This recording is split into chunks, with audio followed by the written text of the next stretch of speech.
Hi guys, ഞങ്ങളുടെ ചാനലായ ഫ്രണ്ട്ശാല by സെൻട്രിസിറ്റിയിലേക്ക് വീണ്ടും സ്വാഗതം. നിങ്ങളുടെ വെൽത്ത് പാർട്ണർ, എൻ്റെ പേര് അനുജാണ്. നിങ്ങൾ കാണുന്നത് ദർദ സീരീസ് 21 പാസ് 4 സർ വീഡിയോകളാണ്. ദൗതയുടെ തേര ഡിസ്ട്രിബ്യൂട്ടേഴ്സ് പരീക്ഷയ്ക്കായാണ് ഞങ്ങൾ ഈ വീഡിയോകൾ തയ്യാറാക്കുന്നത്. ഇതുവരെ 7 ചാപ്റ്ററുകൾ ഞങ്ങൾ കവർ ചെയ്തിട്ടുണ്ട്. ഇന്ന് ഞങ്ങൾ ചാപ്റ്റർ നമ്പർ 8 കുറിച്ച് സംസാരിക്കാനാണ് പോകുന്നത്, അതായത് പോർട്ട്ഫോളിയോ മാനേജറുടെ ഓപ്പറേഷണൽ ആസ്പെക്റ്റുകൾ.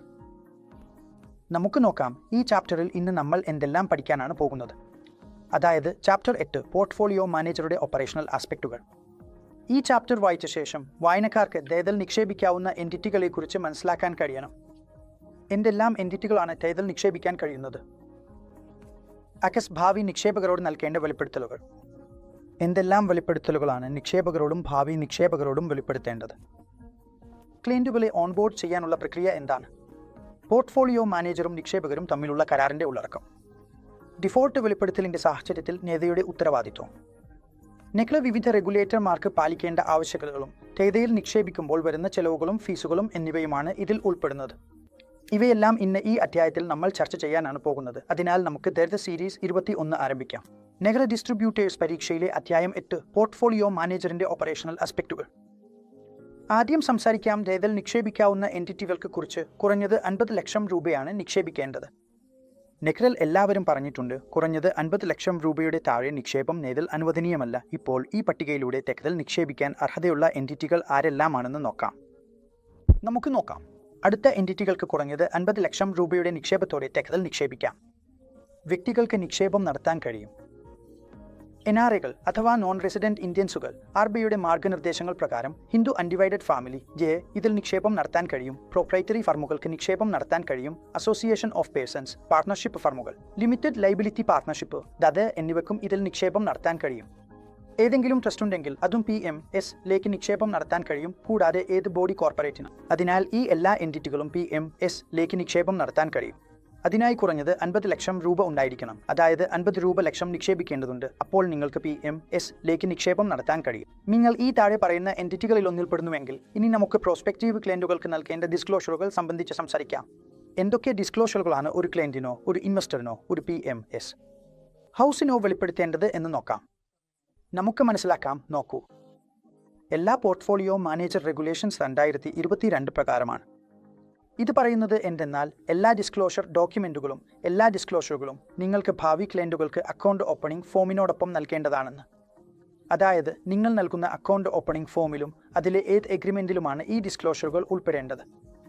ഈ പട്ടികയിലൂടെ നാം നോക്കാം പോർട്ട്ഫോളിയോ മാനേജർ ഡിസ്ക്ലോസ് ചെയ്യേണ്ട ഉള്ളടക്കങ്ങൾ ഏവയാണെന്ന്.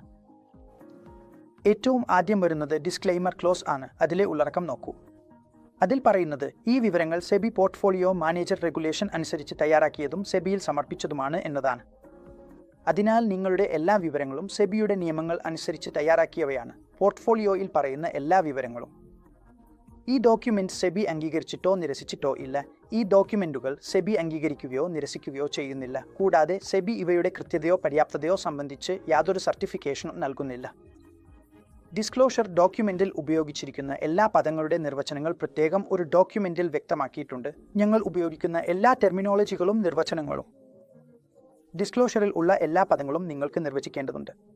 ഏതെങ്കിലും ടെർമിനോളജി, വിവരണം, ചരിത്രം, നിലവിലെ സ്ഥിതി, ബിസിനസ്, പോർട്ട്ഫോളിയോ മാനേജറുടെ പശ്ചാത്തലം എന്നിവയെക്കുറിച്ചും ഇവയെല്ലാം നിങ്ങൾക്ക് അതിൽ വെളിപ്പെടുത്തേണ്ടതുണ്ട്. പോർട്ട്ഫോളിയോ മാനേജറുടെ പ്രൊമോട്ടർമാർ ആരാണ്? ഡയറക്ടർമാരും അവരുടെ പശ്ചാത്തലവും ഇവയെല്ലാം നിങ്ങളുടെ ഡിസ്ക്ലോഷറിൽ ഉൾപ്പെടും. പോർട്ട്ഫോളിയോ മാനേജറുടെ ടോപ്പ് 10 ഗ്രൂപ്പ് കമ്പനികളും ടേൺഓവർ അടിസ്ഥാനവും ഇതും ചേർക്കണം. നൽകുന്ന സേവനങ്ങളുടെ വിശദവിവരങ്ങൾ വിവരണാത്മകമായി. നിങ്ങൾ ഏത് സേവനങ്ങളാണ് നൽകുന്നത്? നോൺ ഡിസ്ക്രിപ്ഷണറിയും അഡ്വൈസറിയും എല്ലാം ഉൾപ്പെടുന്നു. ഈ 3 കാര്യങ്ങളും നാം ചാപ്റ്റർ 7 കണ്ടു. ഇവ നിങ്ങൾക്ക് ഇവിടെ ചേർക്കേണ്ടതാണ്. ഏതെങ്കിലും പിഴവുകൾ, പെൻഡിംഗ് ലിറ്റിഗേഷൻ, പ്രൊസീഡിംഗ്സ് അല്ലെങ്കിൽ ഫൈനൽ ഇൻസ്പെക്ഷൻ എന്നിവയൊക്കെ ഇതിൽ ഉൾപ്പെടും. ഡയറക്ടർമാരുടെ മേൽ സെബി ഏതെങ്കിലും പിഴ ചുമത്തിയിട്ടുണ്ടെങ്കിൽ, അല്ലെങ്കിൽ സെബി ആക്ട് അല്ലെങ്കിൽ റെഗുലേഷൻ ആക്ട് പ്രകാരം ഏതെങ്കിലും പിഴ ചുമത്തിയിട്ടുണ്ടെങ്കിൽ അവയെല്ലാം നിങ്ങൾക്ക് ഇതിൽ ഉൾപ്പെടുത്തേണ്ടതായിരിക്കും. സേവനങ്ങൾ നൽകുന്നത് നിലവിലുള്ള നിക്ഷേപ ലക്ഷ്യങ്ങളും നയങ്ങളും സാധാരണയായി നിക്ഷേപിക്കുന്ന സെക്യൂരിറ്റികളുടെ തരം ഉൾപ്പെടെ. നിങ്ങൾ എടുക്കുന്ന സെക്യൂരിറ്റികൾ ഏത് തരത്തിലുള്ളതാണെങ്കിലും അതിൽ നിക്ഷേപം ചെയ്യേണ്ടതാണെങ്കിൽ അതെല്ലാം വളരെ എളുപ്പത്തിൽ നിങ്ങൾ ഇവിടെ വ്യക്തമാക്കണം. അതുവഴി സാധ്യതയുള്ള നിക്ഷേപകർക്ക് അത് വളരെ എളുപ്പത്തിൽ മനസ്സിലാക്കാൻ കഴിയണം. ഒരു പോർട്ട്ഫോളിയോ മാനേജറുടെ നിക്ഷേപ സമീപനം എന്താണ് എന്നതും നിങ്ങൾ ഇതിൽ ഉൾപ്പെടുത്തേണ്ടതുണ്ട്. റിസ്ക് ഫാക്ടറുകൾ ഏത് തരത്തിലുള്ള റിസ്ക് ഫാക്ടറുകളാണോ ഉള്ളത്? നിക്ഷേപ സമീപനം, നിക്ഷേപ ലക്ഷ്യങ്ങൾ, തന്ത്രങ്ങൾ, ആസ്തി വിന്യാസം എന്നിവയിൽ നിന്നുള്ള റിസ്ക്. എല്ലാ റിസ്കുകളും നിങ്ങൾക്ക് ഈ ജനറൽ ഡിസ്ക്ലോഷറിൽ ഉൾപ്പെടുത്തേണ്ടതുണ്ട്. എല്ലാ റിസ്ക് ഫാക്ടറുകളും. ക്ലയന്റ് പ്രതിനിധാനം, ക്ലയന്റുകളുടെ വിഭാഗം, ക്ലയന്റുകളുടെ എണ്ണം, ഫണ്ടുകൾ, മാനേജ് ചെയ്യുന്ന discretionary, non discretionary, associate, group, കമ്പനികൾ, മറ്റെല്ലാം നിങ്ങൾക്ക് ഉൾപ്പെടുത്തേണ്ടതുണ്ട്. നിങ്ങളുടെ സാമ്പത്തിക പ്രകടനവും ഉൾപ്പെടുത്തേണ്ടതുണ്ട്. ഓഡിറ്റ് ചെയ്ത സാമ്പത്തിക പ്രസ്താവനകളുടെ അടിസ്ഥാനത്തിൽ പോർട്ട്ഫോളിയോ മാനേജറുടെ സാമ്പത്തിക പ്രകടനം. നിങ്ങളുടെ ഓഡിറ്റ് ചെയ്ത പ്രസ്താവനകൾ എല്ലാം ഈ പോർട്ട് ഡിസ്ക്ലോഷറിൽ ഉൾപ്പെടുത്തേണ്ടതുണ്ട്. പോർട്ട്ഫോളിയോ മാനേജറുടെ പ്രകടനം. പോർട്ട്ഫോളിയോ മാനേജർമാരുടെ പ്രകടനം എങ്ങനെയായിരുന്നു? അപ്പോൾ time wetted rate of return രീതി ഉപയോഗിച്ച് കഴിഞ്ഞ 3 വർഷത്തെ പ്രകടനം നിങ്ങൾ ഇതിൽ ഉൾപ്പെടുത്താം. ഈ കേസുകളിൽ ഡിസ്ക്രിപ്ഷണറി പോർട്ട്ഫോളിയോ മാനേജറുടെ ഓഡിറ്റ് നിരീക്ഷണമാണ്. കഴിഞ്ഞ 3 വർഷങ്ങളിൽ ഓഡിറ്റിൽ ഏതെങ്കിലും നിരീക്ഷണങ്ങൾ ഉണ്ടായിട്ടുണ്ടെങ്കിൽ അതും നിങ്ങൾ ഇതിൽ ഉൾപ്പെടുത്തേണ്ടതുണ്ട്. ചെലവുകളുടെ സ്വഭാവം. നിങ്ങളുടെ ചെലവുകൾ എല്ലാം എന്തൊക്കെയാണ്? Custodian fees, transfer brokerage, transaction ചെലവ് എന്നിവയുൾപ്പെടെ വരുന്ന എല്ലാ ചെലവുകളും നിങ്ങൾ ഇതിൽ ഉൾപ്പെടുത്താം. നികുതി എന്താണ്? നിങ്ങൾ എടുക്കുന്ന സെക്യൂരിറ്റികൾ, ഡെറ്റ്, ഇക്വിറ്റി എന്നിവയുമായി ബന്ധപ്പെട്ട നികുതി എന്താണ് എന്നതും വ്യക്തമാക്കണം. നിങ്ങൾ ഇതിൽ സ്വീകരിക്കുന്ന അക്കൗണ്ടിംഗ് നയങ്ങൾ ഏതാണ്? പോർട്ട്ഫോളിയോ മാനേജർ പോർട്ട്ഫോളിയോയുടെ അക്കൗണ്ടിങ്ങിനിടെ പിന്തുടരുന്ന അക്കൗണ്ടിംഗ് നയങ്ങൾ വെളിപ്പെടുത്താം. ഇൻവെസ്റ്റ്മെന്റ് ക്ലയന്റ് വിവരങ്ങൾ ഉൾപ്പെടുത്തണം, കൂടാതെ ഇൻവെസ്റ്റർ സർവീസുകളും. നിങ്ങളുടെ ഇൻവെസ്റ്റർ റിലേഷൻ ഓഫീസറുടെ പേര്, വിലാസം, ടെലിഫോൺ നമ്പർ എന്നിവയും അവർ ഇൻവെസ്റ്റർ സംശയങ്ങൾക്കും പരാതികൾക്കും മറുപടി നൽകുന്നവരാണെന്നതും നിങ്ങൾ ഉൾപ്പെടുത്തണം. ഏതെങ്കിലും പരാതികൾ പരിഹരിക്കൽ അല്ലെങ്കിൽ തർക്ക പരിഹാര സംവിധാനം ഉണ്ടെങ്കിൽ അവയും എല്ലാം നിങ്ങൾ ഇതിൽ കാണിക്കണം. അതിനാൽ ഈ എല്ലാ വിവരങ്ങളും നിങ്ങൾ ഒരു ഇൻവെസ്റ്ററിനോ സാധ്യതയുള്ള ഇൻവെസ്റ്ററിനോ അറിയിക്കേണ്ടതും അക്കൗണ്ട് ഓപ്പണിംഗ് ഫോമിനൊപ്പം ഈ വിവരങ്ങൾ ഒപ്പിടേണ്ടതുമാണ്. ഇത് സെബി റെഗുലേഷൻസ് ആക്ട് പ്രകാരം നിർബന്ധിതമാണ്. ഇപ്പോൾ നാം ഡിസ്ക്ലോഷറിനുള്ള മികച്ച രീതികൾ എന്തൊക്കെയാണെന്ന് സംസാരിക്കാം. നിങ്ങൾ പാലിക്കേണ്ട മികച്ച രീതികൾ ഏതൊക്കെയാണെന്ന് നോക്കാം. നിങ്ങൾ എപ്പോഴെങ്കിലും ഡിസ്ക്ലോഷർ ചെയ്യുമ്പോഴും ഇത് ജിപ്സ് എന്നത് ഗ്ലോബൽ ഇൻവെസ്റ്റ്മെന്റ് പെർഫോമൻസ് സ്റ്റാൻഡേർഡ്സ് ആണ്. ജിപ്സ് സ്റ്റാൻഡേർഡുകൾ, അതായത് ഗ്ലോബൽ ഇൻവെസ്റ്റ്മെന്റ് പെർഫോമൻസ് സ്റ്റാൻഡേർഡുകൾ, വളരെ നൈതികമായ സ്റ്റാൻഡേർഡുകളാണെന്ന് കരുതപ്പെടുന്നു. ന്യായമായ പ്രതിനിധീകരണവും പൂർണ്ണമായ വെളിപ്പെടുത്തലും എന്ന പ്രിൻസിപ്പിൾ അടിസ്ഥാനമാക്കി ഇൻവെസ്റ്റ്മെന്റ് പെർഫോമൻസ് കണക്കാക്കാനും അവതരിപ്പിക്കാനും ഇവ ഉപയോഗിക്കുന്നു. അതിനാൽ ഒരു രീതിയിൽ ജിപ്സ് സ്റ്റാൻഡേർഡുകൾ ന്യായമായ പ്രതിനിധീകരണത്തിന്റെ പ്രിൻസിപ്പിൾ അടിസ്ഥാനമാക്കി പ്രവർത്തിക്കുന്നു. ഇതാണ് ഏറ്റവും മികച്ച പ്രാക്ടീസ്. ഇവയെല്ലാം പോർട്ട്ഫോളിയോ മാനേജർമാർ ജിപ്സ് ഗ്ലോബൽ ഇൻവെസ്റ്റ്മെന്റ് പെർഫോമൻസ് സ്റ്റാൻഡേർഡുകൾ അനുസരിച്ച് പിന്തുടരേണ്ടതാണ്. ഇതിന്റെ അടിസ്ഥാനത്തിലാണ് പോർട്ട്ഫോളിയോ മാനേജർമാർ തങ്ങളുടെ വിവരങ്ങൾ ഒരു രീതിയിൽ ഡിസ്ക്ലോസ് ചെയ്യുന്നത്. ആർക്ക് എന്നാൽ നിലവിലുള്ളവർക്കും ഭാവിയിലെ ക്ലയന്റുകൾക്കും. അതിനാൽ ഏത് ഇൻവെസ്റ്റർ ആയാലും ഇത് അവർക്ക് നിർബന്ധമാണ്. പോർട്ട്ഫോളിയോ മാനേജർമാർക്കും ഈ മികച്ച പ്രാക്ടീസ്, അതായത് ഡിസ്ക്ലോഷറുകൾ. എന്താണ് മികച്ച പ്രാക്ടീസ് പോർട്ട്ഫോളിയോ മാനേജർമാർക്ക് ഡിസ്ക്ലോസ് ചെയ്യാൻ വേണ്ടത് എന്നതിനെക്കുറിച്ച് നാം ഇനി വരാനിരിക്കുന്ന ടേബിളിൽ മനസ്സിലാക്കും. അതിനാൽ ജിപ്സിന്റെ കീഴിൽ വരുന്ന ചില ഡിസ്ക്ലോഷറുകൾ സംബന്ധിച്ച കാര്യങ്ങൾ നാം ചർച്ച ചെയ്യാം. ഉദാഹരണത്തിന്, ആദ്യത്തേതായി സ്ഥാപനങ്ങൾ കമ്പോസിറ്റ് വിവരണം ഡിസ്ക്ലോസ് ചെയ്യാം. കമ്പോസിറ്റ് ലെവലിൽ ആവശ്യമായ മുഴുവൻ വിവരണവും നൽകേണ്ടതാണ്. കമ്പോസിറ്റ് എന്നത് ഓരോ അതിലധികം പോർട്ട്ഫോളിയോകളെ സമാനമായ നിക്ഷേപ മാൻഡേറ്റിന്റെ അടിസ്ഥാനത്തിൽ ഏകീകരിച്ചതാണ്. അതിനാൽ ഒരു പോർട്ട്ഫോളിയോ മാനേജർ ഒരേ നിക്ഷേപ മാൻഡേറ്റ് അല്ലെങ്കിൽ ഒരേ നിക്ഷേപ തന്ത്രം, ഒരേ നിക്ഷേപ ലക്ഷ്യം പിന്തുടർന്ന് ഒന്നോ അതിലധികമോ പോർട്ട്ഫോളിയോകൾ നടത്തുന്നതായിരിക്കാം. അതിനാൽ മുഴുവൻ കോമ്പോസിറ്റ് വിവരണം ഒരു ഭാവി നിക്ഷേപകനോ നിലവിലെ നിക്ഷേപകനോ നൽകേണ്ടതായിരിക്കും. അതിനുള്ളിൽ നിങ്ങളുടെ നിക്ഷേപ തന്ത്രം, നിക്ഷേപ ലക്ഷ്യം എന്നിവയൊക്കെ ഉൾപ്പെടണം. കൂടാതെ താഴെ പറയുന്ന 3 കാര്യങ്ങൾ കോമ്പോസിറ്റ് തന്ത്രിയുടെ പ്രധാനപ്പെട്ട റിസ്കുകൾ ആയി ഉൾപ്പെടുത്തേണ്ടതാണ്. നിങ്ങൾക്ക് കോമ്പോസിറ്റ് തന്ത്രിയുണ്ടെങ്കിൽ അതിൽ ഉള്ള എല്ലാ പ്രധാനപ്പെട്ട റിസ്കുകളും ഉൾപ്പെടുത്തേണ്ടതുണ്ട്. നിങ്ങളുടെ പൊസിഷനുകൾ എത്രത്തോളം ലിവറേജ് ചെയ്തിരിക്കുന്നു, നിങ്ങൾ എത്ര ലിവറേജ് ഉപയോഗിച്ചിരിക്കുന്നു, 1, 2, 3, 4 തവണ എന്നിങ്ങനെയുള്ള ലിവറേജ് പൊസിഷനുകൾ ഉണ്ടോ ഇല്ലയോ എന്നത് നിങ്ങൾ വ്യക്തമാക്കണം. നിങ്ങൾ ഡെറിവേറ്റീവുകൾ എടുത്തിട്ടുണ്ടോ എന്ന് അതിനെക്കുറിച്ച് നാം ഡെറിവേറ്റീവ് ചാപ്റ്ററിൽ മനസ്സിലാക്കിയിട്ടുണ്ട്. നിങ്ങൾക്ക് ഷോർട്ട് പൊസിഷനുകൾ ഉണ്ടെങ്കിൽ അതും ഉൾപ്പെടുത്തേണ്ടതുണ്ട്. വാങ്ങി വിൽക്കി വാങ്ങുകയോ ചെയ്യാറുണ്ടോ? വില താഴെ പോകുമ്പോൾ അതിനെ ഷോർട്ട് പൊസിഷൻ എന്ന് വിളിക്കുന്നു. അങ്ങനെ ഈ 3 കാര്യങ്ങളിൽ ഏതെങ്കിലും fund manager leverage, derivative, short positions എന്നിവ ഉപയോഗിച്ചിട്ടുണ്ടെങ്കിൽ ഇവ എല്ലാം വളരെ റിസ്കിയുള്ള ഉൽപ്പന്നങ്ങളാണ്. അതിനാൽ ഇവ ചെയ്തിട്ടുണ്ടെങ്കിൽ, അതിനാലാണ് ഈ വിവരങ്ങൾ ഇവിടെ അറിയേണ്ടതുണ്ടെന്ന് പറയുന്നത്. ലിക്വിഡ് ഇൻവെസ്റ്റ്മെന്റുകൾ സ്ട്രാറ്റജിയുടെ പ്രധാന ഭാഗമായ എന്തെങ്കിലും ലിക്വിഡ് ആസറ്റുകളിൽ നിക്ഷേപം നടത്തിയിട്ടുണ്ടെങ്കിൽ അതും സ്ട്രാറ്റജിയിൽ ഉൾപ്പെടും. രണ്ടാമത്തെ പോയിന്റ് ഫോമിൽ ബെഞ്ച്മാർക്ക് വിവരണം വെളിപ്പെടുത്തണം എന്നതാണ്. നിങ്ങളുടെ ഓരോ പോർട്ട്ഫോളിയോ മാനേജ്മെന്റിനും ഓരോ PMSനും ഒരു ബെഞ്ച്മാർക്ക് ഉണ്ടാകും. അതിനാൽ അതിന്റെ പേര് ഉൾപ്പെടെ അതിനെ വെളിപ്പെടുത്തുന്നത് വളരെ പ്രധാനമാണ്. അതുവഴി നിക്ഷേപകർക്ക് അതിനെ എളുപ്പത്തിൽ തിരിച്ചറിയാൻ കഴിയണം. നിങ്ങൾ ഗ്രോസ് ഓഫ് ഫീസ് റിട്ടേൺസ് അവതരിപ്പിക്കുമ്പോൾ നിങ്ങൾക്ക് ഒരു ഫോമിൽ ഇത് നിർബന്ധമായും വെളിപ്പെടുത്തണം. അതായത് ട്രാൻസാക്ഷൻ ചെലവുകൾക്ക് പുറമെ മറ്റേതെങ്കിലും ഫീസ് കുറച്ചിട്ടുണ്ടെങ്കിൽ അതും വ്യക്തമാക്കണം. നിങ്ങൾ കുറച്ചിട്ടുള്ള എല്ലാ ഫീസുകളും ഇവിടെ ഉൾപ്പെടുത്തേണ്ടതുണ്ട്. നീറ്റ് ഓഫ് ഫീസ് റിട്ടേൺസ് അവതരിപ്പിക്കുമ്പോൾ ഫോമിൽ നിർബന്ധമായും വെളിപ്പെടുത്തണം. ഇൻവെസ്റ്റ്മെൻറ്റ് മാനേജ്മെൻറ്റ് ഫീസിന് പുറമെ മറ്റേതെങ്കിലും ഫീസ് ട്രാൻസാക്ഷൻ ചെലവുകൾക്ക് പുറമെ കുറച്ചിട്ടുണ്ടെങ്കിൽ അതും ഇവിടെ ഉൾപ്പെടുത്തേണ്ടതുണ്ട്. മറ്റൊരു പ്രധാന പോയിന്റ്, ഈ ഫോമിൽ ഇത് കൂടി വെളിപ്പെടുത്തണം. നെറ്റ് ഓഫ് ഫീസ് എന്നത് പെർഫോമൻസ് ഫീസ് കുറച്ചതിന് ശേഷമാണോ നൽകിയിരിക്കുന്നത് എന്ന്. മോഡലും യഥാർത്ഥ നിക്ഷേപ മാനേജ്മെൻറ്റ് ഫീസും ഉപയോഗിച്ചിട്ടുണ്ടെങ്കിൽ ഈ മോഡലും യഥാർത്ഥ നിക്ഷേപ മാനേജ്മെൻറ്റ് ഫീസും ഉപയോഗിക്കുന്നു. മോഡൽ ഇൻവെസ്റ്റ്മെൻറ്റ് മാനേജ്മെൻറ്റ് ഫീസ് ഉപയോഗിച്ചിട്ടുണ്ടെങ്കിൽ എന്നാൽ കോമ്പോസിറ്റ് ഗ്രോസ് റിട്ടേൺസ് അവതരിപ്പിച്ചിട്ടില്ലെങ്കിൽ നെറ്റ് ഓഫ് ഫീസ് റിട്ടേൺസ് കണക്കാക്കാൻ ഉപയോഗിച്ച മോഡൽ ഇൻവെസ്റ്റ്മെൻറ്റ് മാനേജ്മെൻറ്റ് ഫീസ് വ്യക്തമാക്കണം. ഇതാണ് ഒരു ഫോമിൽ നിർബന്ധമായും വെളിപ്പെടുത്തേണ്ട 3-4 പ്രധാന പോയിന്റുകൾ. നിക്ഷേപ ഫീസുകളും ഗവേഷണ ചെലവുകളും ഒഴികെയുള്ള ചെലവുകൾ ഏതൊക്കെയാണെന്ന് ഫോമിൽ വെളിപ്പെടുത്തണം. ഇൻവെസ്റ്റ്മെൻറ്റ് മാനേജ്മെൻറ്റ് ഫീസിന് പുറമെ റിസർച്ച് ചെലവുകൾ ഉൾപ്പെടുന്നു. മറ്റേതെങ്കിലും ചെലവുകൾ ഉണ്ടെങ്കിൽ അവയും ഈടാക്കേണ്ടതായിരിക്കും. റിപ്പോർട്ടിംഗ് കറൻസി ഫണ്ട് മാനേജർ വ്യക്തമാക്കണം. ഉൾക്കൊള്ളുന്ന ധന പതിപ്പ് ഏതാണ് എന്ന് വ്യക്തമാക്കണം. എന്തെങ്കിലും ഉണ്ടെങ്കിൽ നിലവിലെ ഫീസ് ഷെഡ്യൂൾ അനുയോജ്യമായ രീതിയിൽ ഭാവി ക്ലയൻറ്റുകൾക്ക് നൽകണം. എന്ത് ഫീസ് ഷെഡ്യൂൾ ആണോ അതെല്ലാം വ്യക്തമാക്കണം. ഇൻസെപ്ഷൻ തീയതി വ്യക്തമാക്കണം. ഫണ്ട് മാനേജർ നിങ്ങളുടെ താൽപ്പര്യവും പ്രകടന ഫീസ് വിവരണവും മുഴുവൻ നൽകേണ്ടതായിരിക്കും. അതിനാൽ ഈ എല്ലാ വിവരങ്ങളും ഫണ്ട് മാനേജർ വെളിപ്പെടുത്തേണ്ടതായിരിക്കും. ഇപ്പോൾ ക്ലയൻറ്റിനെ ഓൺബോർഡ് ചെയ്യുന്നതിനുള്ള പ്രോസസിനെക്കുറിച്ച് സംസാരിക്കാം. ഒരു പുതിയ ക്ലയൻറ്റ് കുറഞ്ഞത് 50 ലക്ഷം രൂപയുടെ ചെക്ക് കൊണ്ട് നിക്ഷേപിക്കാൻ വരുമ്പോൾ നിങ്ങൾക്ക് പാലിക്കേണ്ട പ്രൊസീജിയറുകൾ ഏതൊക്കെയാണ് എന്ന് നോക്കാം. നമുക്ക് മനസ്സിലാക്കാം. ഇവിടെ 2 ഏറ്റവും പ്രധാനപ്പെട്ട ഘടകങ്ങളുണ്ട്. ഒരു കസ്റ്റമർ ലൈഫ് സൈക്കിളിൽ ക്ലയൻറ്റ് ഓൺബോർഡിംഗും അതിനുശേഷം റിപ്പോർട്ടിംഗും വരുന്നു. അതാണ് ക്ലയൻറ്റ് ഓൺബോർഡിംഗിൻ്റെ പ്രോസസ്. PMS സർവീസിൻ്റെ കാര്യത്തിൽ ആദ്യം ചെയ്യേണ്ടത് ഡിസ്ക്ലോഷർ ഡോക്യുമെൻറ്റുകൾ വായിക്കുന്നതാണ്. അപ്പോൾ നാം ഇപ്പോൾ പറഞ്ഞ ഡിസ്ക്ലോഷർ സംബന്ധിച്ച കാര്യങ്ങൾ എല്ലാ പോർട്ട്ഫോളിയോ മാനേജർ റെഗുലേഷൻസ് 2020 എന്താണ് ആവശ്യപ്പെടുന്നത്? അത് ഡിസ്ക്ലോഷർ ഡോക്യുമെൻറ്റുകൾ ആവശ്യപ്പെടുന്നു.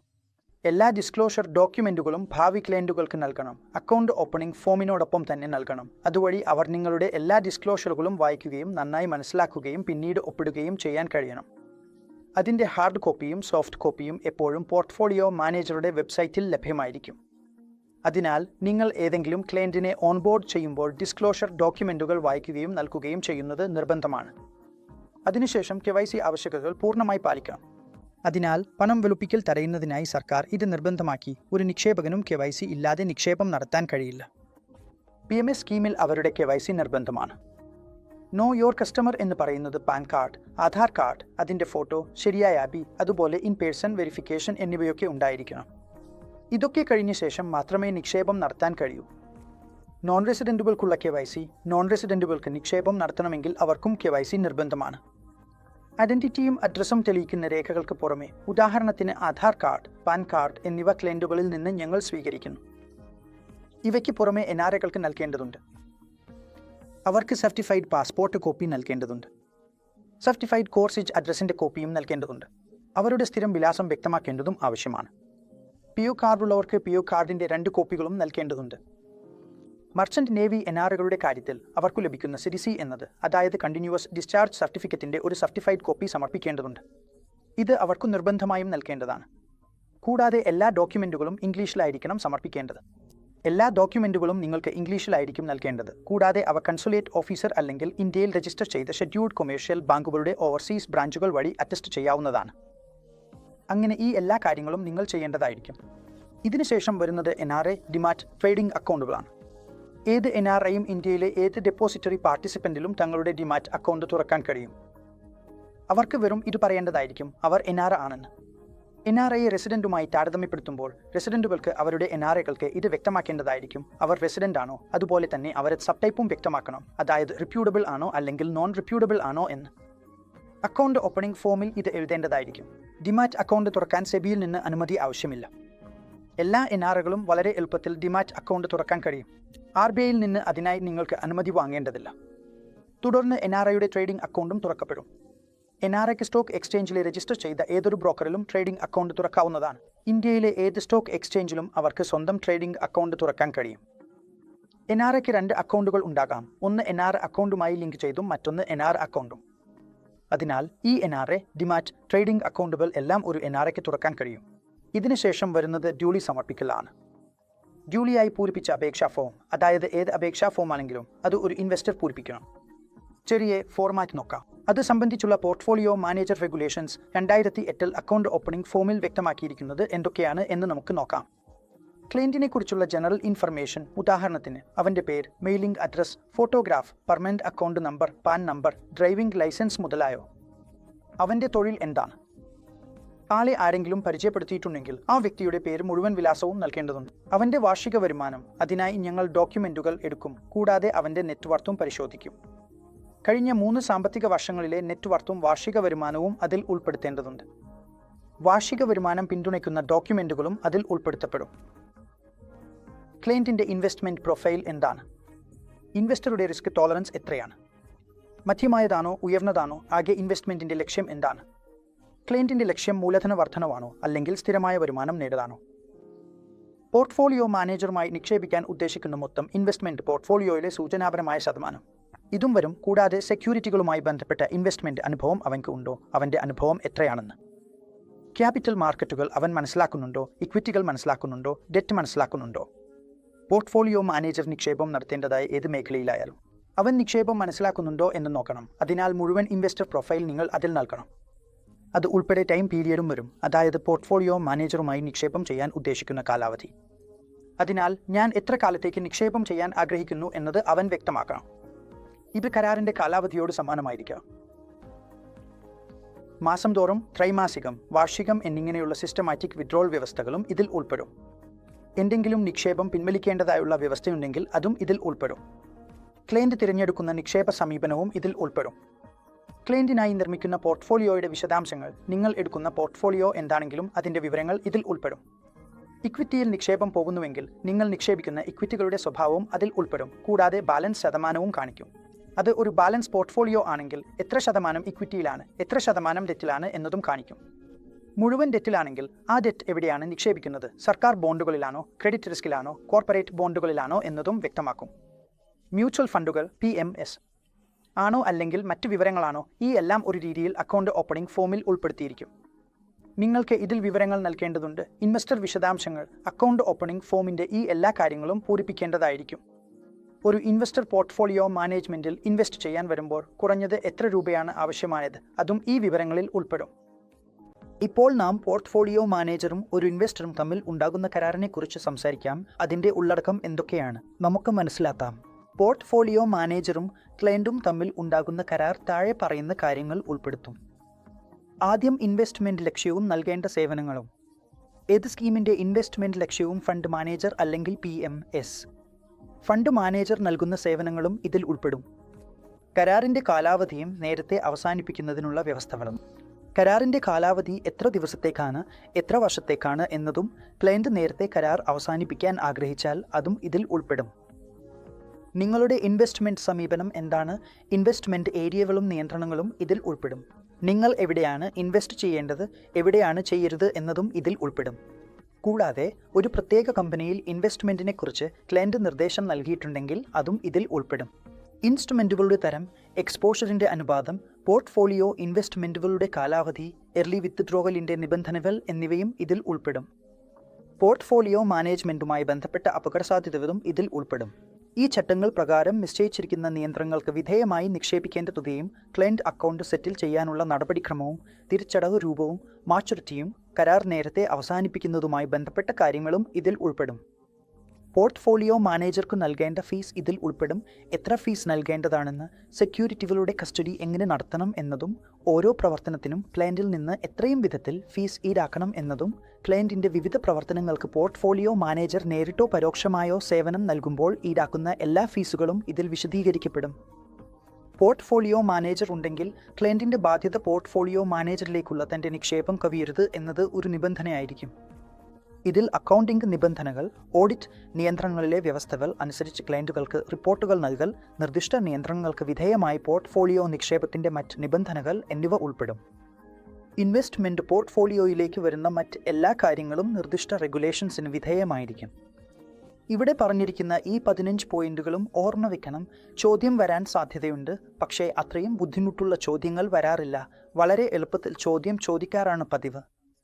ഇതാണ് പോർട്ട്ഫോളിയോ മാനേജറും ഇൻവെസ്റ്റർമാരും തമ്മിലുള്ള കരാറിൻ്റെ ഉള്ളടക്കം. ഇതിൽ വളരെ അടിസ്ഥാനപരമായ ഉള്ളടക്കമാണ്, പ്രത്യേകിച്ച് ഓർമ്മ വെക്കേണ്ടതായ ഒന്നുമില്ല. പക്ഷേ നിങ്ങൾ ഫിനാൻസ് ഇൻഡസ്ട്രിയിലാണെങ്കിൽ, അല്ലെങ്കിൽ നിങ്ങൾ PMS-യിലോ മറ്റേതെങ്കിലും ഇൻവെസ്റ്റ്മെൻറ്റ് ബിസിനസ്സിലോ പ്രവർത്തിക്കുന്നുവെങ്കിൽ ഇത് വളരെ സാധാരണമായ കാര്യമാണ്. ക്ലയൻറ്റും പോർട്ട്ഫോളിയോ മാനേജറും തമ്മിൽ ഉണ്ടാകുന്ന ഒരു കരാർ. ഇത് ആ കരാറിൻ്റെ ഭാഗമാണ്. ഇത് നമുക്ക് അറിയേണ്ടതായിരിക്കും. ഇനി നമുക്ക് വളരെ പ്രധാനപ്പെട്ട ഒരു വിഷയത്തെക്കുറിച്ച് സംസാരിക്കാം: വീഴ്ച സംഭവിച്ചാൽ ഉണ്ടാകുന്ന ബാധ്യതകൾ. എങ്കിൽ ഡിഫോൾട്ട് സംഭവിച്ചാൽ ആ സാഹചര്യത്തിൽ ബാധ്യത ആരുടേതാണ് എന്ന് നമുക്ക് മനസ്സിലാക്കാം. നോക്കൂ, വളരെ വ്യക്തമായ വാക്കുകളിൽ എഴുതിയിട്ടുണ്ട്. ഏതെങ്കിലും പോർട്ട്ഫോളിയോ മാനേജർ സെബി ആക്ടിലോ അതിൻ്റെ നിയമങ്ങളിലോ ചട്ടങ്ങളിലോ ഏതെങ്കിലും വ്യവസ്ഥ ലംഘിച്ചാൽ അവന് സെബി ഇന്റർമീഡിയറ്റ് റെഗുലേഷൻ 2008 ക്യാപ്ചർ 5 പ്രകാരം പറയപ്പെട്ടിരിക്കുന്നതെല്ലാം അവയിൽ ഏതെങ്കിലും ഡിഫോൾട്ട് ചെയ്താൽ ആ ഡിഫോൾട്ടിന് അവനോട് എന്തൊക്കെ സംഭവിക്കാം എന്ന് നോക്കാം. നമുക്ക് മനസ്സിലാക്കാം. ആദ്യത്തേതാണ് രജിസ്ട്രേഷൻ സർട്ടിഫിക്കറ്റ് ഒരു നിർദ്ദിഷ്ട കാലയളവിന് സസ്പെൻഡ് ചെയ്യുക. ഏതെങ്കിലും പ്രൊവിഷനിൽ ഡിഫോൾട്ട് സെബി കണ്ടെത്തിയാൽ സെബി രജിസ്ട്രേഷൻ സർട്ടിഫിക്കറ്റ് ഒരു നിർദ്ദിഷ്ട കാലയളവിന് സസ്പെൻഡ് ചെയ്യാൻ അധികാരമുള്ളതാണ്. രണ്ടാമത്തേത് രജിസ്ട്രേഷൻ സർട്ടിഫിക്കറ്റ് റദ്ദാക്കൽ. ഡിഫോൾട്ട് സംഭവിച്ചാൽ സെബി സർട്ടിഫിക്കറ്റ് പൂർണ്ണമായും റദ്ദാക്കാനും കഴിയും.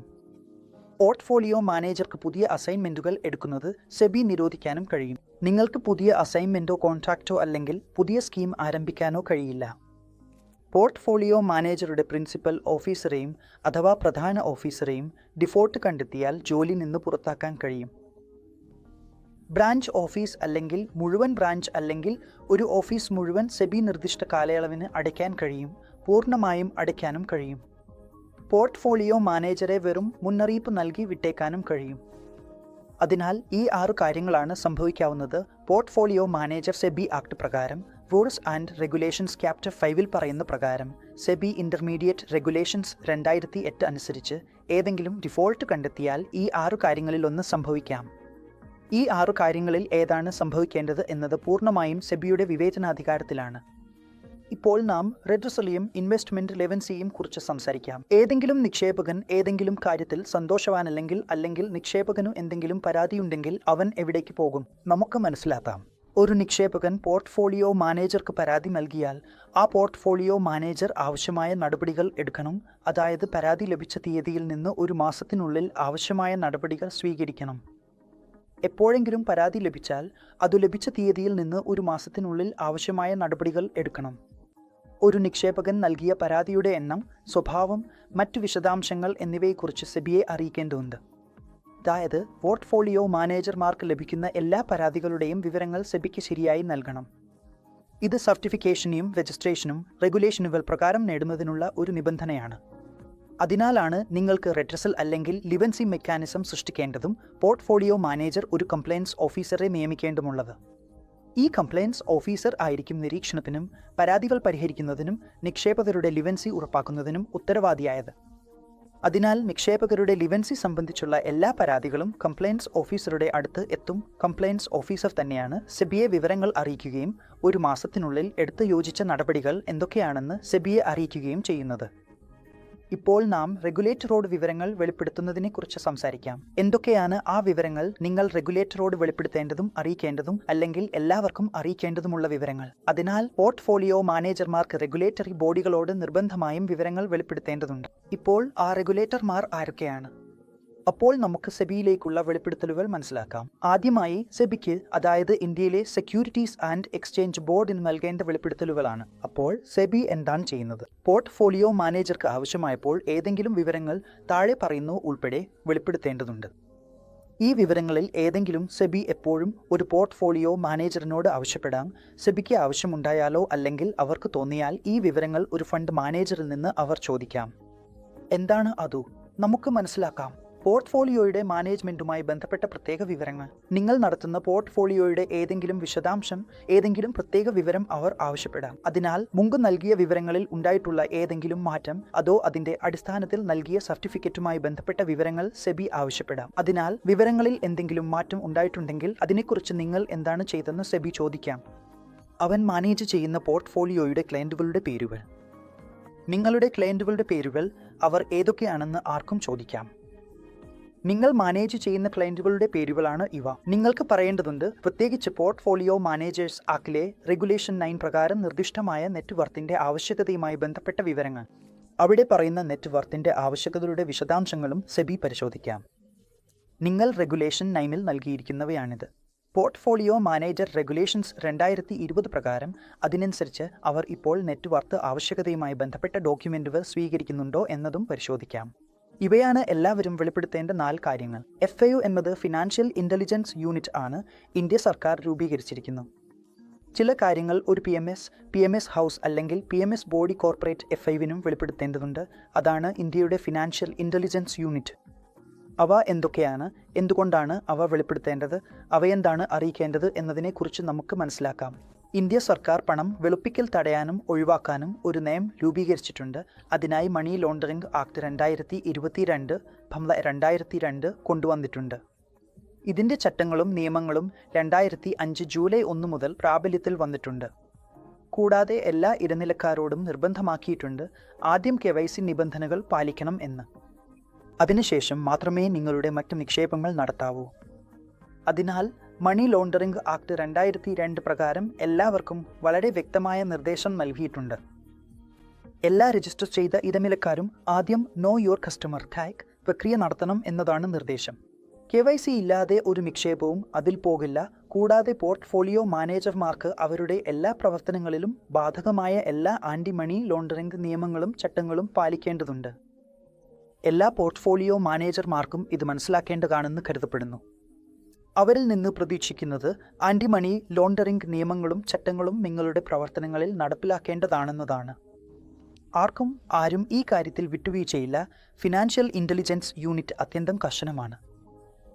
ആൻറ്റി മണി ലോണ്ടറിംഗ് കേസുകളുമായി ബന്ധപ്പെട്ട് നടക്കുന്ന എല്ലാ മണി ലോണ്ടറിംഗിനെയും ഇന്ത്യയുടെ സർക്കാർ വളരെ ഗൗരവത്തോടെ കാണുന്നു. അല്ലെങ്കിൽ നിങ്ങൾക്ക് പറയാം, ഫിനാൻഷ്യൽ ഇന്റലിജൻസ് യൂണിറ്റ് ഇന്ത്യയിലെ ആൻറ്റി മണി ലോണ്ടറിംഗ് നിയമങ്ങളും ചട്ടങ്ങളും സംബന്ധിച്ചിടത്തോളം അവർ അത്യന്തം കർശനമാണ്. ഇതിനായി എന്താണ് ചെയ്തിരിക്കുന്നത്? ഫിനാൻഷ്യൽ ഇന്റലിജൻസ് യൂണിറ്റ് എന്നത് രൂപീകരിച്ചിട്ടുണ്ട്. അതാണ് FIU ഇന്ത്യ. ഇത് എന്താണ്? നമുക്ക് മനസ്സിലാക്കാം. ഇത് ഒരു സെൻട്രൽ നാഷണൽ ഏജൻസിയാണ്. കേന്ദ്ര സർക്കാർ രൂപീകരിച്ച ഒരു ദേശീയ ഏജൻസി. ഇത് ഉത്തരവാദിത്വം വഹിക്കുന്നതാണ്. സസ്പിഷ്യസ് ഫിനാൻഷ്യൽ ട്രാൻസാക്ഷനുകളുമായി ബന്ധപ്പെട്ട വിവരങ്ങൾ സ്വീകരിക്കൽ, പ്രോസസ് ചെയ്യൽ, വിശകലനം ചെയ്യൽ, വിതരണത്തിനായി തയ്യാറാക്കൽ എന്നിവയും അവയെ എൻഫോഴ്സ്മെന്റ് ഏജൻസികൾക്കും വിദേശ FIUകൾക്കും കൈമാറുന്നതും ഇതിന്റെ ഉത്തരവാദിത്വത്തിലാണ്. അതിനാൽ ഏതെങ്കിലും സംശയാസ്പദമായ ഫിനാൻഷ്യൽ ട്രാൻസാക്ഷനുകൾ നടന്നിട്ടുണ്ടെങ്കിൽ ഇവർക്ക് തോന്നുമ്പോൾ ഏതെങ്കിലും ഡിഫോൾട്ട് ഫിനാൻഷ്യൽ ട്രാൻസാക്ഷൻ തെറ്റായതാണോ, അല്ലെങ്കിൽ അത് മണി ലോണ്ടറിംഗുമായി ബന്ധപ്പെട്ടതാണോ, അല്ലെങ്കിൽ ഏതെങ്കിലും വിധത്തിൽ ബ്ലാക്ക് മണി ഇവിടെ എത്തിയിട്ടുണ്ടോ എന്നതാണോ, ഈ മുഴുവൻ കാര്യങ്ങളും FIU ഇന്ത്യ യൂണിറ്റുകൾ നോക്കുന്നു. ഇതാണ് എൻഫോഴ്സ്മെന്റ് ഏജൻസിയും ഈ FIU എന്ന യൂണിറ്റുമാണ് അതിനായി പ്രവർത്തിക്കുന്നത്. FIU യൂണിറ്റാണ്. ഇത് ഈ ട്രാൻസാക്ഷനുകളുടെ വിവരം എൻഫോഴ്സ്മെന്റ് ഏജൻസികൾക്കും വിദേശ FIUക്കും നൽകും. പിന്നെ പോർട്ട്ഫോളിയോ മാനേജർമാരുടെ ബാധ്യത എന്താണ്? എന്തെങ്കിലും സംശയാസ്പദമായ ട്രാൻസാക്ഷനുകൾ 7 ജോലി ദിവസത്തിനുള്ളിൽ FIUവിന് റിപ്പോർട്ട് ചെയ്യേണ്ടത് ഇവരുടെ ബാധ്യതയാണ്. നിങ്ങൾ FIUവിനെ അറിയിക്കണം. FIUവിനെ കുറിച്ച് 100% ചോദ്യം വരും. അതിനാൽ വളരെ വ്യക്തമായിരിക്കണം. ഒരു പോർട്ട്ഫോളിയോ മാനേജറുടെ ബാധ്യത എന്താണ്? അവൻ ഏത് സംശയാസ്പദമായ ട്രാൻസാക്ഷനും 7 ദിവസത്തിനുള്ളിൽ FIUവിനും FIUയിലേക്കും റിപ്പോർട്ട് ചെയ്യേണ്ടതാണെന്നതാണ് ആവശ്യകത. ഇതിൽ വളരെ കർശനവും വളരെ വ്യക്തവുമാണ്. അതിനാൽ അവൻ അതിൽ നടപടി സ്വീകരിക്കും. ഇപ്പോൾ നാം പോർട്ട്ഫോളിയോ മാനേജ്മെന്റ് സർവീസിലെ PMS ഇൻവെസ്റ്റ്മെന്റിന്റെ ചെലവും ഫീസും എന്തൊക്കെയാണ് എന്ന് മനസ്സിലാക്കാം. ഇൻവെസ്റ്റ്മെന്റ്, മാനേജ്മെന്റ്, അഡ്വൈസറി ഫീസ് എന്നിവയിൽ ഫീസ് ഫിക്സ്ഡ് ആയിരിക്കാം, റിട്ടേൺ അടിസ്ഥാനമാക്കിയുള്ളതായിരിക്കാം, അല്ലെങ്കിൽ ഇരുവരുടെയും സംയോജനമായിരിക്കാം. അതിനാൽ സാധാരണയായി യഥാർത്ഥ ചെലവുകളും പോർട്ട്ഫോളിയോ മാനേജർക്ക് തിരിച്ചടയ്ക്കുന്നതുമാണ് നടക്കുന്നത്. പൊതുവെ എന്താണ് സംഭവിക്കുന്നത്? ഒരു ഇൻവെസ്റ്റ്മെന്റ് മാനേജ്മെന്റ് അഡ്വൈസറി ഫീസ് ഈടാക്കുമ്പോൾ അത് ഫിക്സ്ഡ് ആയിരിക്കാം, റിട്ടേൺ അടിസ്ഥാനമാക്കിയുള്ളതായിരിക്കാം, അല്ലെങ്കിൽ ഇരുവരും ചേർന്നതായിരിക്കാം. ഇത് രണ്ടും തന്നെ വ്യക്തമായ നിബന്ധനകളിൽ വ്യക്തമാക്കിയിട്ടുണ്ട്. Custodian fees, depository fees. നിങ്ങളുടെ കസ്റ്റോഡിയൻ ആരായാലും നിങ്ങളുടെ ഡിമാറ്റ് അക്കൗണ്ട് എവിടെയാണ് തുറക്കുന്നത് എന്നതും അതുമായി ബന്ധപ്പെട്ടിരിക്കുന്നു. ഡിമാറ്റ് അക്കൗണ്ട് തുറക്കലിനും ഓപ്പറേഷനും ബന്ധപ്പെട്ട എല്ലാ റിജക്ഷൻ ചാർജുകളും ഷെയർ, ബോണ്ട് ട്രാൻസ്ഫർ ചാർജുകളും ഉൾപ്പെടുന്നു. എല്ലാ ചാർജുകളും നിങ്ങൾക്ക് അതിൽ വ്യക്തമാക്കപ്പെടും. RD ഫീസ്, അതായത് registrar and transfer agent fees, അതിലും വ്യക്തമാക്കപ്പെടും. ബ്രോക്കറേജ്, ട്രാൻസാക്ഷൻ ചെലവ്. നിങ്ങളുടെ ബ്രോക്കറേജും ട്രാൻസാക്ഷനിൽ ഉൾപ്പെടുന്ന എല്ലാ ചെലവുകളും, acquisition, sales, realisation, STD stamp duty എത്രയാണെന്ന് എല്ലാം ഇതിൽ വ്യക്തമാക്കപ്പെടും. സർട്ടിഫിക്കേഷൻ ചാർജുകളും ഫണ്ട് അക്കൗണ്ടിംഗ് ചാർജുകളും. നിങ്ങളുടെ ഫണ്ട് അക്കൗണ്ടിംഗ് ചാർജുകൾ എത്രയാണോ അതും. ഉദാഹരണത്തിന്, നിങ്ങൾ ഏതെങ്കിലും പ്രൊഫഷണൽ സർവീസ് ഔട്ട്സോഴ്സ് ചെയ്തിട്ടുണ്ടെങ്കിൽ, അല്ലെങ്കിൽ ഓഡിറ്റിംഗ് നടന്നിട്ടുണ്ടെങ്കിൽ, ലീഗൽ സർവീസ്, അഫിഡവിറ്റ്, നോട്ടറൈസേഷൻ, കൂരിയർ തുടങ്ങിയ നിങ്ങളുടെ സർവീസുകൾക്ക് വന്ന ചെലവുകൾ എല്ലാം ഇതിൽ ചേർക്കപ്പെടും. മറ്റേതെങ്കിലും ഇൻസൈഡർ ചെലവ് വന്നിട്ടുണ്ടെങ്കിൽ, ബാങ്ക് ട്രേഡിംഗ്, ഡിമാറ്റ് അക്കൗണ്ട് തുറക്കൽ, അല്ലെങ്കിൽ മറ്റു വിവരങ്ങൾ, ടെലിഫോൺ ചെലവുകൾ, എന്തായാലും ഒരു പോർട്ട്ഫോളിയോയിലോ ഒരു ചെലവ് വന്നിട്ടുണ്ടെങ്കിൽ അതും നിങ്ങൾക്ക് ഇതിൽ ചേർക്കേണ്ടതായിരിക്കും. ഇപ്പോൾ നാം ഹൈ വാട്ടർമാർക്ക് എന്നതിനെക്കുറിച്ച് സംസാരിക്കാം. ഹൈ വാട്ടർമാർക്ക് എന്നത് ഏറ്റവും ഉയർന്ന മൂല്യമാണ്, ആ പോർട്ട്ഫോളിയോ എത്തിച്ചേർന്ന ഏറ്റവും ഉയർന്ന മൂല്യം. ഹൈ വാട്ടർമാർക്ക് എന്ന് പറയുന്നത് ഒരു പോർട്ട്ഫോളിയോയുടെ ഏറ്റവും ഉയർന്ന മാർക്കറ്റ് മൂല്യത്തിൽ എത്തുമ്പോൾ ആ സമയത്താണ് അതിനെ ഹൈ വാട്ടർമാർക്ക് എന്ന് വിളിക്കുന്നത്. ഇത് എങ്ങനെ ഉപയോഗിക്കുന്നു എന്ന് നമുക്ക് മനസ്സിലാക്കാം. അതിനാൽ ഹൈ വാട്ടർമാർക്ക് എന്നത് പോർട്ട്ഫോളിയോ എത്തിച്ചേർന്ന ഏറ്റവും ഉയർന്ന മൂല്യമാണ് എന്ന് നാം കണ്ടു. ഫണ്ട് മാനേജർ പെർഫോമൻസ് ഫീസ് ഈടാക്കുന്നത് മുൻപ് നേടിയ ഹൈ വാട്ടർമാർക്കിനേക്കാൾ അധികം പോർട്ട്ഫോളിയോയുടെ മൂല്യം വർദ്ധിച്ചാൽ മാത്രമാണ്. ഉദാഹരണത്തിന്, പോർട്ട്ഫോളിയോ മാനേജർ ഫീസ് ഈടാക്കാൻ കഴിയുന്നത് മുൻപ് നേടിയ ഹൈ വാട്ടർമാർക്കിനേക്കാൾ പോർട്ട്ഫോളിയോയുടെ മൂല്യം വർദ്ധിച്ചാൽ മാത്രമാണ്. അതായത്, മുൻപ് പോർട്ട്ഫോളിയോയുടെ മൂല്യം എത്രയോ ആയിരുന്നു, അതിൽ നിന്ന് കൂടുതൽ ആയാൽ മാത്രമേ മാനേജർക്ക് ഫീസ് ഈടാക്കാൻ കഴിയൂ, അതും വർദ്ധിച്ച ഭാഗത്തിൽ മാത്രം. ഉദാഹരണത്തിലൂടെ നാം ഹൈ വാട്ടർമാർക്ക് എങ്ങനെ ഉപയോഗിക്കുന്നു എന്ന് മനസ്സിലാക്കാൻ ശ്രമിക്കാം. ഒരു പോർട്ട്ഫോളിയോ മാനേജർക്ക് ഫീസ് ഈടാക്കുമ്പോൾ ഹൈ വാട്ടർമാർക്ക് എങ്ങനെ ഉപയോഗിക്കുന്നു നമുക്ക് മനസ്സിലാക്കാം. ഒരു ഉദാഹരണം ഉപയോഗിച്ച് ഞാൻ നിങ്ങൾക്ക് വിശദീകരിക്കാം. ഉദാഹരണത്തിന്, ഒരു ക്ലയൻറ്റിൻ്റെ പ്രാരംഭ സംഭാവന 1 കോടി രൂപയാണ്. ഒരു ക്ലയൻറ്റ് 1 കോടി രൂപ നിക്ഷേപിച്ചു. ആദ്യ വർഷം ആ 1 കോടി രൂപയുടെ മൂല്യം 1,20,00,000 ആയി. അപ്പോൾ എന്താകും സംഭവിക്കുക? ആദ്യ വർഷം ക്ലയൻറ്റ് നൽകേണ്ട പെർഫോമൻസ് ഫീസ് 20,00,000 രൂപയുടെ ലാഭത്തിൽ നിന്നായിരിക്കും. അതിനാൽ ആദ്യം ആ 20,00,000 രൂപയിൽ അവൻ പെർഫോമൻസ് ഫീസ് നൽകണം. പിന്നെ അടുത്ത വർഷം പോർട്ട്ഫോളിയോയുടെ മൂല്യം 1,10,00,000 ആയി കുറയുന്നു. അപ്പോൾ ഇനി എന്താകും അടുത്തത്? അടുത്ത വർഷം ഉദാഹരണത്തിന് പോർട്ട്ഫോളിയോയുടെ മൂല്യം 1,10,00,000 ആയി കുറഞ്ഞാൽ ഇവിടെ യാതൊരു പെർഫോമൻസ് ഫീസും ഈടാക്കില്ല. കാരണം മുമ്പത്തെ ഹൈ വാട്ടർമാർക്ക് ആയിരുന്ന 1,20,00,000 രൂപയിൽ നിന്ന് ഇത് താഴെയാണ്. അതായത് 20,00,000 രൂപയുടെ അധിക ലാഭം കിട്ടിയിരുന്നെങ്കിലും പോർട്ട്ഫോളിയോയുടെ മൂല്യം കുറഞ്ഞ് 1,10,00,000 ആയി. അതിനാൽ ഇവിടെ യാതൊരു ഫീസും ഈടാക്കില്ല. എന്നാൽ ഈ ഉദാഹരണത്തിൽ 3-ാം വർഷത്തിൽ പോർട്ട്ഫോളിയോയുടെ മൂല്യം 1,30,00,000 ആയി ഉയർന്നാൽ, അപ്പോൾ ഇവിടെ പെർഫോമൻസ് ഫീസ് ഈടാക്കുന്നത് വെറും 10,00,000 രൂപയുടെ ലാഭത്തിൽ മാത്രമായിരിക്കും. കാരണം 1,20,00,000, അതായത് 20,00,000 രൂപയുടെ ലാഭം ആദ്യ വർഷത്തിൽ തന്നെ വന്നിട്ടുണ്ട്. അതിനു മുകളിൽ ലഭിച്ച 10,00,000 രൂപയുടെ ലാഭത്തിലാണ് ഫീസ് ഈടാക്കുക. അതിനാൽ ഫണ്ട് മാനേജർ മുഴുവൻ ഫീസ് 1,30,00,000 ഈടാക്കില്ല. വെറും 10,00,000 രൂപയുടെ ലാഭത്തിൽ മാത്രമേ, അതായത് അധികമായി ലഭിച്ച ലാഭത്തിൽ മാത്രമേ ഈടാക്കൂ. മുൻപ് നേടിയ 1,20,00,000 എന്ന ഹൈ വാട്ടർമാർക്കിലാണ് ഈ ഫീസ് ഈടാക്കുന്നത്. ഇതാണ് ഹൈ വാട്ടർമാർക്കിൻ്റെ സിദ്ധാന്തം. ഇത് എങ്ങനെ പ്രവർത്തിക്കുന്നു എന്നത് ഈ ഉദാഹരണത്തിലൂടെ നാം മനസ്സിലാക്കി. ഇപ്പോൾ നാം ഹർബിൽ റേറ്റിനെ കുറിച്ച് സംസാരിക്കാം. ഹർബിൽ റേറ്റ് ലാഭം പങ്കിടലോ പ്രകടനത്തെ അടിസ്ഥാനമാക്കിയുള്ള ഫീസോ ആണ്. സാധാരണയായി ഫണ്ട് മാനേജർമാർ എന്താണ് ചെയ്യുന്നത്? ഫണ്ട് മാനേജർമാർ ഒരു ഹർഡിൽ റേറ്റും കരാറിൽ വ്യക്തമാക്കിയിരിക്കുന്ന ബെഞ്ച്മാർക്കും അടിസ്ഥാനമാക്കി ഫീസ് ഈടാക്കുന്നു. അതിനാൽ പോർട്ട്ഫോളിയോ മാനേജർമാർ ഒരു ഹർഡിൽ റേറ്റ് നിശ്ചയിക്കുന്നു. ഉദാഹരണത്തിന്, ഇത് കുറഞ്ഞത് 8%, 10%, 11%, 12% ആകാം. പോർട്ട്ഫോളിയോ ആ റിട്ടേൺ നൽകുന്നതുവരെ, അതിനുശേഷം മാത്രമേ പോർട്ട്ഫോളിയോ മാനേജർ എന്ത് ചെയ്യും? തൻ്റെ ഫീസ് ഈടാക്കും. അപ്പോൾ ഈ ഉദാഹരണത്തിലൂടെ മനസ്സിലാക്കാം, ആദ്യ വർഷത്തിൽ പ്രാരംഭ കോർപ്പസ് 50,00,000 രൂപയായിരുന്നു. ഹർബിൽ റേറ്റ് 8%. ഹർബിൽ റേറ്റിന് മുകളിൽ ലഭിക്കുന്ന പെർഫോമൻസ് ഫീസ് 20%. അതായത് 8%-ന് മുകളിൽ ലഭിക്കുന്ന റിട്ടേണിൽ നിന്ന് 20% ഫണ്ട് മാനേജർക്ക് നൽകേണ്ടതായിരിക്കും. അതിനാലാണ് ഇതിനെ ഹർബിൽ റേറ്റ് എന്ന് പറയുന്നത്. അപ്പോൾ വൈസ് ഇതൊക്കെയാണ് ചാപ്റ്റർ 8-ൽ നിന്നുള്ളത്. ഇപ്പോൾ ചാപ്റ്റർ 8-ലെ ചില ചോദ്യങ്ങൾ നോക്കാം. ചോദ്യ നമ്പർ 1, താഴെ പറയുന്ന ഏജൻസികൾക്ക് ഫംസിൽ നിക്ഷേപിക്കാൻ അർഹതയുണ്ടോ? പ്രോപ്രൈറ്റർഷിപ്പ് ഫർമുകൾ, അസോസിയേഷൻ ഓഫ് പേഴ്സൺസ്, പാർട്ട്ണർഷിപ്പ് ഫർമുകൾ, ഇവയിൽ ആരെല്ലാം നിക്ഷേപം നടത്താൻ കഴിയുമെന്ന് നാം വീഡിയോയുടെ തുടക്കത്തിൽ വളരെ വ്യക്തമായി മനസ്സിലാക്കിയിട്ടുണ്ട്. ഈ മൂവരും നിക്ഷേപം നടത്താൻ കഴിയും. അതിനാൽ ഉത്തരം മുകളിൽ പറഞ്ഞവയൊക്കെയും. പ്രോപ്രൈറ്റർഷിപ്പ് ഫർം, അസോസിയേഷൻ ഓഫ് പേഴ്സൺ, പാർട്ട്ണർഷിപ്പ് ഫർം, ഈ മൂവരും നിക്ഷേപം നടത്താൻ കഴിയും. ഈ മൂവരും PMSൽ നിക്ഷേപം നടത്താൻ യോഗ്യരാണ്. PMSൽ നിക്ഷേപം നടത്താൻ കഴിയുന്ന എൻറ്റിറ്റികൾ, വ്യക്തികൾ, non resident Indians, SEBI, RB. മാർഗനിർദ്ദേശങ്ങൾ പ്രകാരം ഹിന്ദു അൺഡിവൈഡ് ഫാമിലി. അതിനാൽ ഇവരും നിക്ഷേപം നടത്താൻ കഴിയും. ഇവ മൂന്നും നിക്ഷേപം ചെയ്യാൻ യോഗ്യരാണ്. അതിനാൽ ഉത്തരം മുകളിൽ പറഞ്ഞവയെല്ലാം എന്നതായിരിക്കും. PMSൽ നിക്ഷേപം ചെയ്യാൻ ആവശ്യമായ കുറഞ്ഞത് എത്രയാണ് എന്നത് വളരെ വ്യക്തമായി നമ്മൾ കണ്ടു. എല്ലാവർക്കും അറിയാവുന്ന കാര്യമാണ്. കുറഞ്ഞത് 50 ലക്ഷം രൂപയാണ് PMSൽ നിക്ഷേപിക്കാൻ ആവശ്യമായത്. ഡാഷ് എന്നത് കേന്ദ്ര ദേശീയ ഏജൻസിയാണ്. സംശയാസ്പദമായ സാമ്പത്തിക ഇടപാടുകളുമായി ബന്ധപ്പെട്ട വിവരങ്ങൾ സ്വീകരിക്കുകയും പ്രോസസ്സ് ചെയ്യുകയും വിശകലനം ചെയ്യുകയും പ്രചരിപ്പിക്കുകയും ചെയ്യുന്ന ഏജൻസികൾക്ക് ഈ വിവരങ്ങൾ നൽകുകയും ചെയ്യുന്നത്. FIU ഇന്ത്യ അഥവാ ഫിനാൻഷ്യൽ ഇൻ്റലിജൻസ് യൂണിറ്റ് ഇന്ത്യ, അതാണ് ഈ സംഘടന. അവരാണ് വിവരങ്ങൾ വിശകലനം ചെയ്യുകയും പരിശോധിക്കുകയും സംശയാസ്പദമായ സാമ്പത്തിക ഇടപാടുകൾ എൻഫോഴ്സ്മെൻറ്റ് ഏജൻസികൾക്ക് അയക്കുകയും ചെയ്യുന്നത്. ചോദ്യം നമ്പർ 5. പോർട്ട്ഫോളിയോ മാനേജറും ക്ലയൻറ്റും തമ്മിലുള്ള കരാറിൽ ഉൾപ്പെടേണ്ടതെല്ലാം എന്തൊക്കെയാണ്? A. നിക്ഷേപ ലക്ഷ്യങ്ങളും നൽകേണ്ട സേവനങ്ങളും. B. കരാറിൻ്റെ കാലാവധി കൂടാതെ നേരത്തെ കരാർ അവസാനിപ്പിക്കുന്നതിനുള്ള വ്യവസ്ഥയും. C.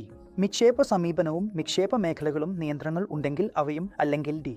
മുകളിൽ പറഞ്ഞതെല്ലാം. നാം വീഡിയോയിൽ വളരെ വ്യക്തമായി കണ്ടത് പോർട്ട്ഫോളിയോ മാനേജറും ക്ലയൻറ്റും തമ്മിൽ ഉണ്ടാകുന്ന കരാറിൽ ഈ 3 വിവരങ്ങളും ഉൾപ്പെടും എന്നതാണ്. അതിനാൽ ഉത്തരം B. മുകളിൽ പറഞ്ഞതെല്ലാമാണ്. അപ്പോൾ ഗൈസ്, ഈ വീഡിയോയിൽ നിന്നുള്ളത് ഇത്രയേ ഉള്ളൂ.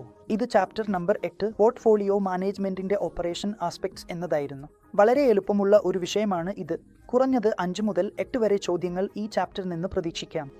10 ചോദ്യങ്ങൾ വരെ ഈ ചാപ്റ്ററിൽ നിന്ന് വരാൻ സാധ്യതയുണ്ട്. അതിനാൽ വളരെ എളുപ്പമുള്ള ഒരു ചാപ്റ്ററാണ്. പക്ഷേ കുറച്ച് കാര്യങ്ങളിൽ ശ്രദ്ധ നൽകേണ്ടതുണ്ട്. ആ കാര്യങ്ങൾ നിങ്ങൾ ശ്രദ്ധിച്ചാൽ ഈ ചാപ്റ്ററും നിങ്ങൾക്ക് വളരെ എളുപ്പത്തിൽ ക്ലിയർ ചെയ്യാൻ കഴിയും. ഞാൻ ഈ വീഡിയോയിൽ പറഞ്ഞിട്ടുള്ള പോയിന്റുകൾ മാത്രം മതി. ചാപ്റ്റർ നമ്പർ 8 കുറിച്ചെത്തുമ്പോൾ 1-ാം അധ്യായം മുതൽ 7 വരെയുള്ള അധ്യായങ്ങളുടെ ബാക്കി വീഡിയോകൾ നിങ്ങൾ കണ്ടിരിക്കുമെന്ന് ഞാൻ പ്രതീക്ഷിക്കുന്നു. ഇത് 8-ാം അധ്യായത്തിൻ്റെ വീഡിയോയാണ്. ബാക്കി വീഡിയോകൾ ഞാൻ ഉടൻ പോസ്റ്റ് ചെയ്യും. അതിനാൽ ഞങ്ങളുടെ വീഡിയോ കണ്ടതിന് വളരെ നന്ദി ഗൈസ്. വീഡിയോ ഇഷ്ടമായെങ്കിൽ ദയവായി ഞങ്ങളുടെ ചാനൽ സബ്സ്ക്രൈബ് ചെയ്യൂ, വീഡിയോ ലൈക്ക് ചെയ്യൂ, ഷെയർ ചെയ്യൂ. വീണ്ടും വളരെ നന്ദി.